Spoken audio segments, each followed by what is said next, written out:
আচ্ছা নেতাবাবু, 2+2 কত? দেখো, আমি যখন ছোট ছিলাম তখন দমে গরিব ছিলি। দমে গরিব, মাথা খারাপ গরিব ছিলি। ঘরে একটা টাকাও ছিল নাই, দমে অভাব। বলছি 2+2 কত? হ্যাঁ হ্যাঁ, ওই জায়গায় হাসছি। তো ব্যাপারটা হলো যে টাকার দমে দরকার ছিল, কিন্তু কাজ করতে একটুকুও মন করতো নাই।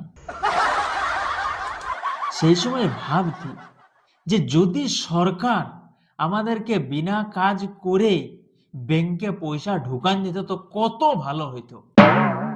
সেই সময়ে আমি মনস্থির করেছিলি যে যদি আমি কোনোদিন সেই লেভেলের নেতা হই তো আমি সবার অ্যাকাউন্টে পয়সা ঢুকান দেব। আচ্ছা ঠিক আছে, এরপর বলুন 2+2 কত? আর একটা ঘটনা শুনো।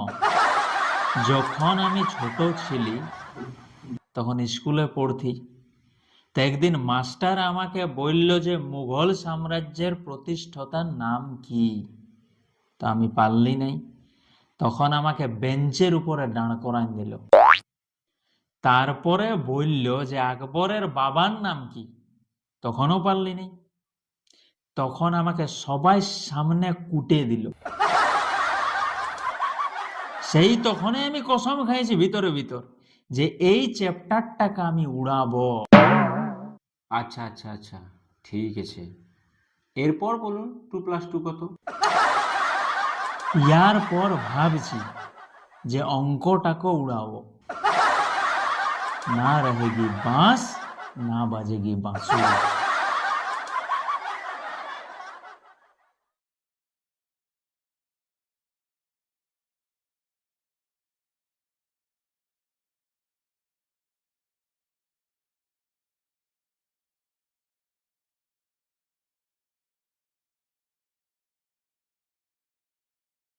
अरे बाप रे।